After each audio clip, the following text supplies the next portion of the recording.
Maraming pagpapala po sa araw nito, sa taon ito na bagong taon ng 2024. Mga kaibigan, sa nakalipas na mga araw, buwan at taon, hindi lamang ng taon 2023, marami po tayo naririnig at natunghayan ng mga pangyayari sa iba't ibang panig ng mundo.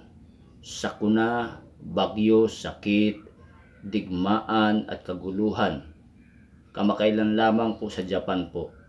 Ito po yung mensahe ng awitin makalangit na magpupukaw sa ating mga puso't isipan, damdamin upang gisingin po tayo. Kung sa ating sarili, wala ho po tayong mapupuntahan, matatakbuhan. Maraming nagkalat, sakit, karamdaman, trahedya, gera, digmaan, kaguluhan. Saan po tayo pupunta?